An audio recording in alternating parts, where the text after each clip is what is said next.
this is not the right part of the series. Hello guys. This is our new video, ESO or The Elder Scrolls Online. Who has not heard about this series? Bethesda Softworks is the publisher of The Elder Scrolls and the CEO is Todd Howard. Prior to working on the Elder Scrolls series, Bethesda had worked predominantly with sports and action games. Now please let me take you to the tour of the life of the studio. Let's take a peek inside. Welcome to Bethesda Game Studios. I'm Todd Howard. I'm going to give you guys a tour of our new studio here in Rockville, Maryland. This is our lounge. Watch TV, play games, drinks, coffee over here. This is cool. This is a prop this guy made. He was on the internet and he made one and posted it, and we contacted him and said, you got to make one of those for us. So this is the laser rifle from Fallout 3, and it's absolutely perfect. We're one big team of about 100 people, and everybody's really focused on one big game at a time. So this is an old compact Presario that we use to still play our old games like Arena here. So once in a while you'll find somebody sitting here playing through Arena. This is a bunch of our level designers putting together areas for the game. It's a good working space in that everybody has their own private space they can use, and lots of it, but it's also very, very open. So here we have Mark Lampert, our audio director genius, and our sound studio. We have our own recording booth. We do it all here. We're going to head into the concept art pit.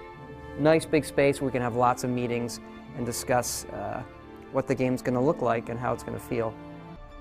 So over here we have Matt Kilman, our video producer extraordinaire. It's pretty amazing for a company our size. And some of the guys do karate and kickboxing at lunch to train.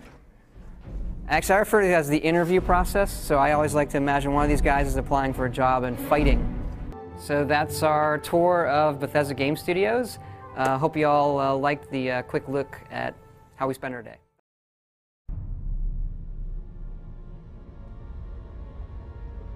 The storm is coming.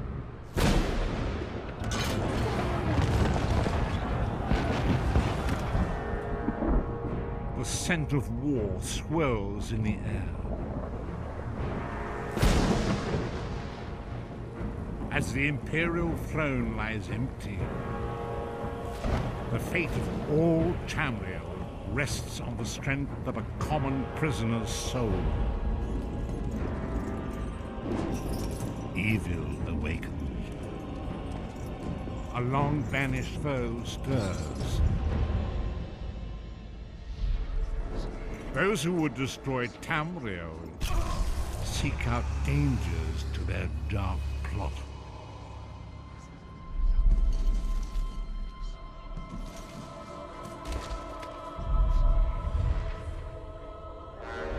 And so death's long arm reaches out.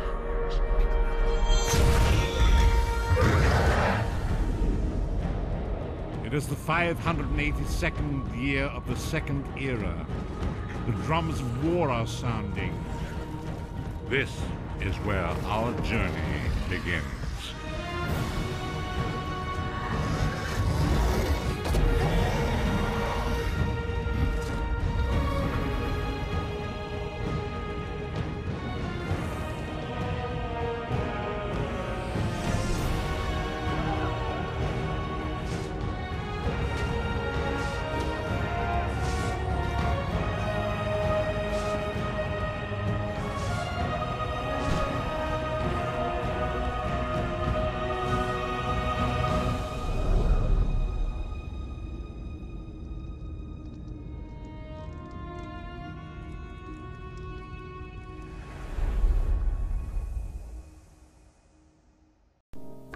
So let's start at the very beginning. The Elder Scrolls Arena was born in 1994. The 90s computer games. So many nice memories. The level of challenge, the joyous feeling. It's A+. The sound and the music are incredible. You struggle to differentiate between what is real and what isn't. But let's move on. Our next stop is the Morrowind. I was lucky enough to play the game for over a year. Amazing animations, big open world, and it also offers loads of quests. I recommend this game. Then the next game is the Oblivion. I think the game is a milestone between the Morrowind and the Skyrim. Now let's talk about Skyrim. When I saw the intro, I couldn't hardly believe my own eyes. When the hero fights with the dragon, the encounter is epic. Time after Oblivion opened, when the sons of Skyrim would spill their own blood.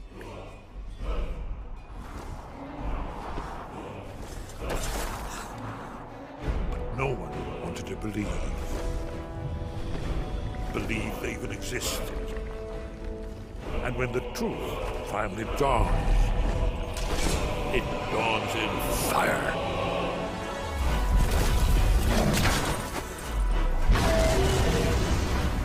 But there's one they fear. In their tongue, he's Dovahkiin, Dragonborn. It's a very beautiful game, seriously. More quests, an excellent storyline. It's worth a try. After months of playing, you have come to the conclusion you're addicted. The music and the sound effects in the top 10.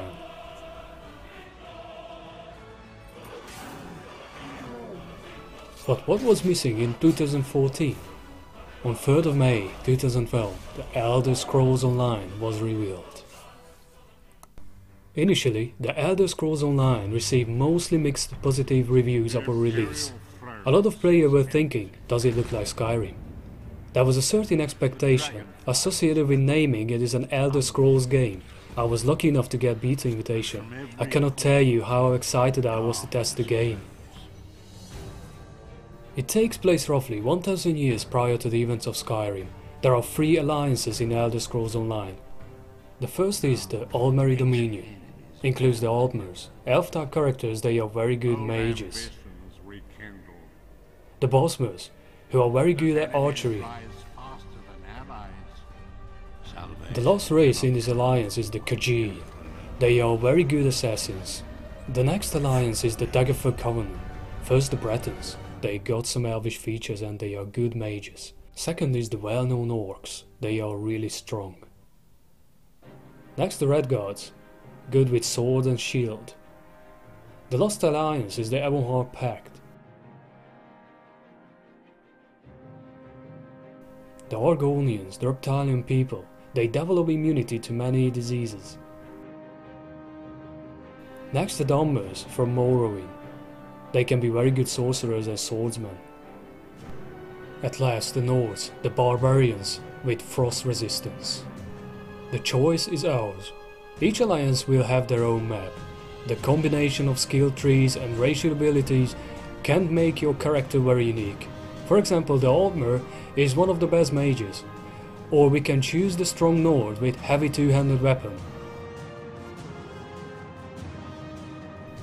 There is also a PvP area. Cyrodiil is a huge province where all action of the Alliance war takes place. Cyrodiil is the only area where you can fight against others in the game. We can mine, hunt, cut down trees, or even go fishing. We can craft weapons or runes, but we can also have many pets.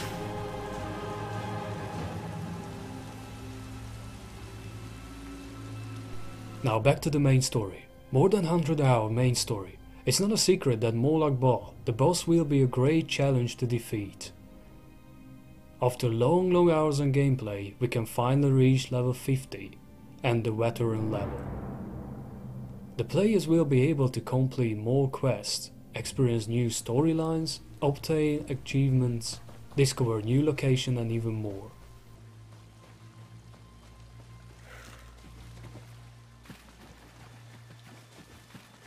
Now let's talk about the Daedra. The Daedra are a race of powerful supernatural entities that inhabit the planes of Oblivion. Although they are generally not bound to the physical world, they were capable of manifesting within the mortal plane of Mundus. We need to mention the Cold Harbor. The ground is sludge, the sky is on fire and the air is freezing. The game offers even more. We can get more quests from the Fighters Guild and the Mage Guild. We can also get titles. These are earned through achievements. We don't have to do quests all the time. We can go and kill some monsters outside of the city. But quests can give us more XP and gold. At the beginning of the game, the church mice is even richer than us. Now let's see the release dates. 4th of April 2014 for PC and Mac. Console version 9th of June 2015. So why are we talking about this game? Because you will no longer be required to pay a monthly game subscription. If you are new to ESO, you will make a one-time purchase of the game. So get ready for the launch and start exploring Tamriel. About the graphics, Hero Engine was used early in the development as a prototyping tool. You remember this engine was used in Star Wars The Old Republic. They modified the engine so it's a custom engine now and also use Havoc physics. We can say they have their own nice engine. Amazing. The game minimum requirement is reasonable. Dual-core CPU, 2GB RAM and a good video card, 60GB hard drive. The sound effects and music are amazing. Composers are Jeremy Soule, Brad Derrick and Rick Schaffer. You have to be very selective in what abilities you are going to use.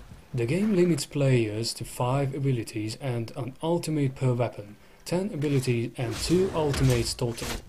This is a part of the class and the combat progression of the game, mainly because of the console version. Class skills are very important in ESO and will have a large impact on your character, especially in the early levels. We can also transform to werewolf or get vampirism.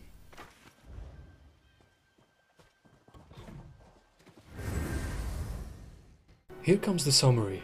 The game is really worth a try.